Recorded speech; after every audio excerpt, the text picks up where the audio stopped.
Allahu Akbar, Allahu Akbar, Allahu Akbar, Allahu Akbar, Allahu Akbar, Allahu Akbar kabira, walhamdulillahi katsira, wa subhanallahi bukratan wa asila. La ilaha illallah wahdahu صدق وعده ونصر عبده وعز جنده وهزم الأحزاب وحده. الحمد لله رب العالمين والصلاة والسلام على أشرف المرسلين وعلى آله وصحبه أجمعين. يا أيها الذين آمنوا اتقوا الله حق تقاته ولا تموتن إلا وأنتم مسلمون.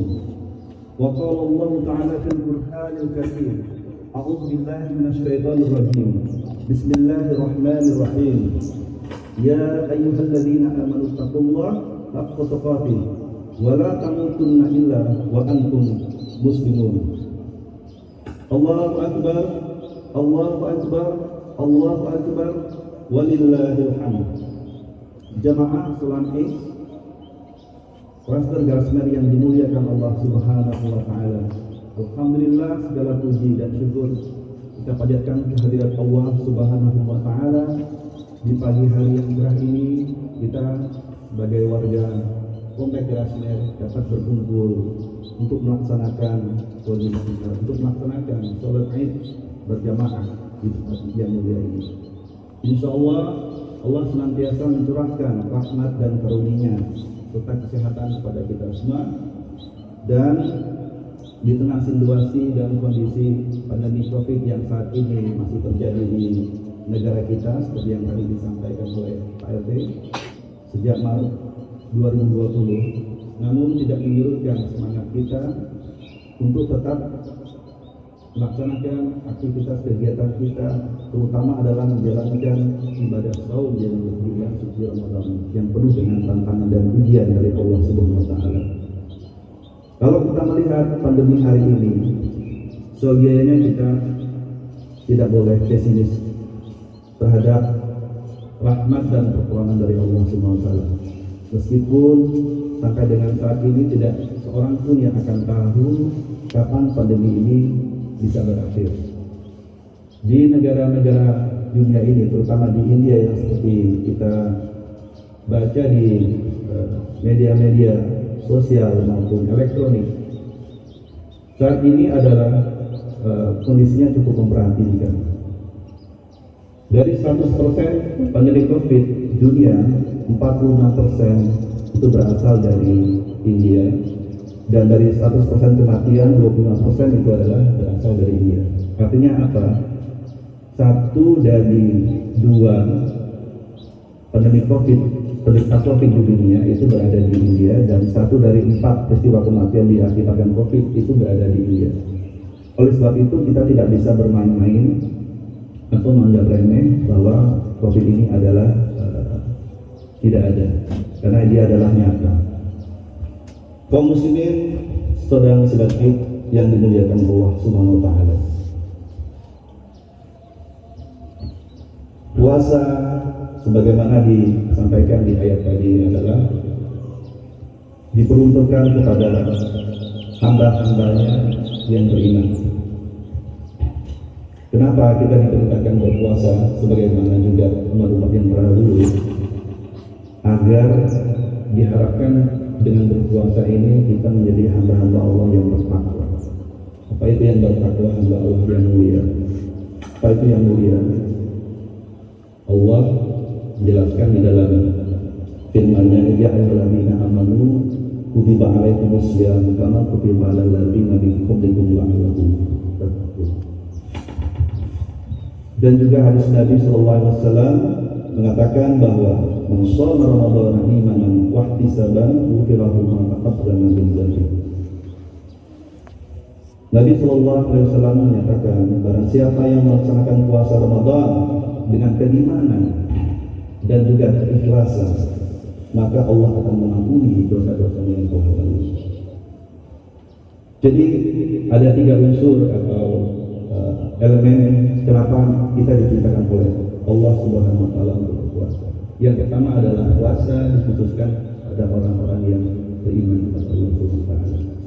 Karena mungkin juga di antara kita yang mengaku agama Islam tapi tidak menjalankan keinginan untuk menjalankan puasa. Dan puasa itu sendiri yang kedua adalah sudah diwajibkan juga kepada umat-umat yang terdahulu. Dan dengan puasa diharapkan kita menjadi hamba Allah yang bertakwa. Jemaah rahimakumullah, puasa dalam makna yang lebih dalam adalah puasa secara spiritual tidak akan memberikan pengaruh yang positif jika kita hanya bisa menahan lapar dan haus saja. Puasa yang seperti itu adalah sia-sia, sehingga jiwa yang mulia yang diharapkan kita dapatkan dari berpuasa ini tidak akan pernah kita peroleh. Jiwa kita tetap bebal, tetap keras, baik secara spiritual maupun secara sosial. Puasa ini adalah merupakan satu latihan, madrasah atau sekolah tertinggi untuk jiwa dan rohani kita.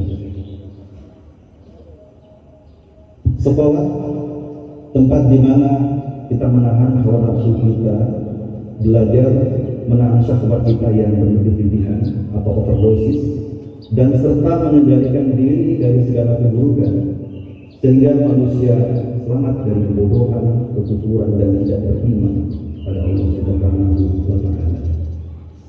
Oleh sebab itu, agar tidak menjadi bodoh, maka kita diperintahkan oleh Allah Subhanahu wa taala untuk berpuasa guna memberikan asupan gizi pada rohani kita yang mungkin selama 1 tahun kering jauh dari Allah Subhanahu wa taala. Sehingga untuk mencapai tujuan tersebut, maka kita perlu disekolahkan lagi, yaitu di bulan suci Ramadan ini, agar rohani kita tetap terjaga, terdidik, dan terpelihara, sehingga kita digelobalkan oleh Allah sebagaimana di dalam Al-Quran disebut dengan ulil albab, orang-orang yang bertakwa, yang menggunakan akal pikirannya untuk memahami dan mensucikan Allah Subhanahu wa taala. Kaum muslimin jemaah salat Id yang dimuliakan Allah Subhanahu wa taala. Puasa dan dimensi sosial.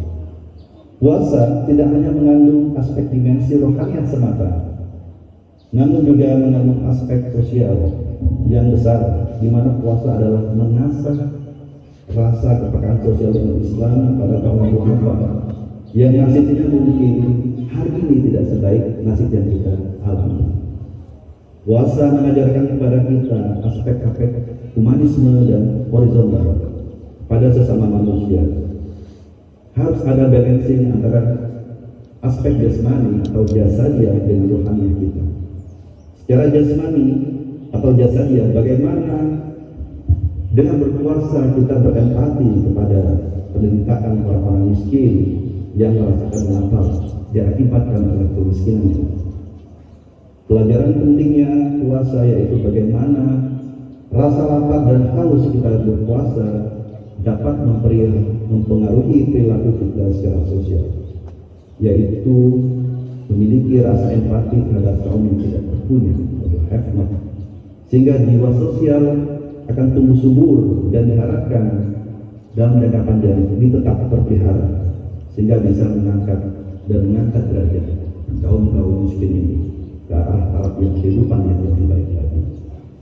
Makanya di dalam berpuasa kita sangat dianjurkan untuk bersedekah, berinfak, dan terakhir adalah kita membayar zakat.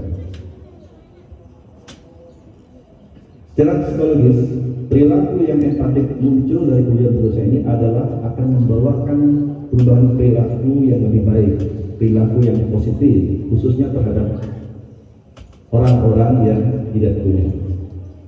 Termasuk hal ini adalah bisa menghilangkan rasa atau sifat kikir, sifat pelit, sifat congkak, dan sikap kekaguan.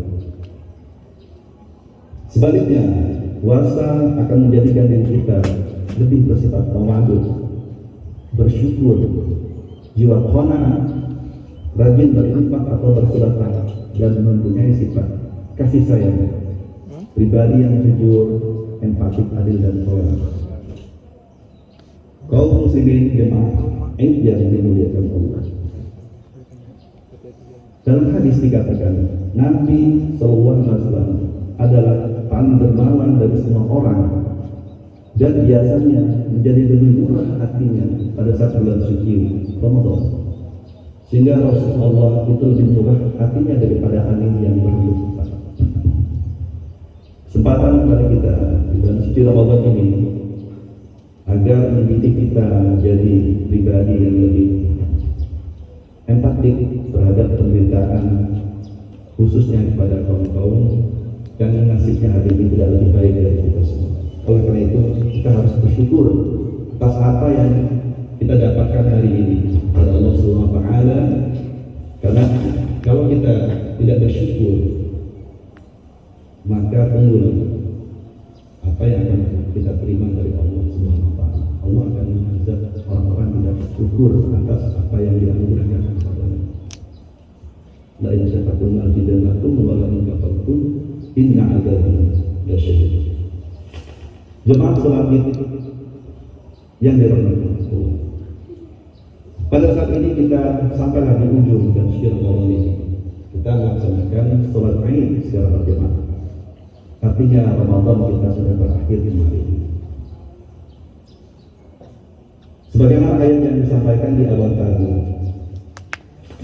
siapa yang disebut dengan pemenang pada saat kita mengakhiri Ramadan ini? Manusia yang menjadi pemenang itu adalah manusia yang bertakwa kepada Allah SWT. Sebagaimana tujuan daripada puasa ini jadi diwajibkan kepada umat manusia, pada orang yang beriman. Pada saat ini hari ini kita merayakan Idul Fitri yang artinya adalah kembali. Dalam bahasa Arab disebut dengan ada ya'udhu, kembali. Yang kembali itu apa? Rohani kita, fitrah kita sebagai manusia, seperti bayi yang baru dilahirkan. Setelah satu bulan itu kita mengasah rohani kita dengan beribadah kepada Allah, mengasah kepekaan sosial kita, dan kita menghindari dari sebuah perbuatan maksiat dan dosa kepada Allah SWT. Maka hari ini kita kembali kepada fitrah kita sebagai manusia. Yang nanti 1 tahun lagi, ya mungkin ini perlu kita asah kembali di bulan suci Ramadan berikutnya.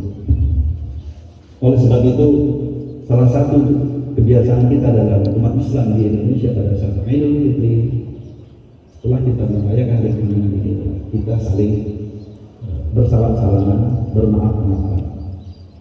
Itu adalah suatu tradisi yang sangat positif buat kita semua untuk saling secara horizontal meminta maaf kepada saudara-saudara kita, orang tua kita, dan sahabat-sahabat kita.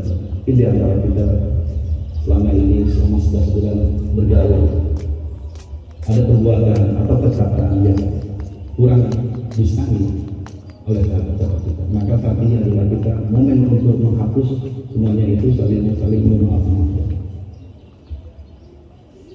Jemaah salat Id yang dimuliakan Allah SWT, puasa akan melahirkan kedewasaan kepada kita, baik secara spiritual maupun sosial.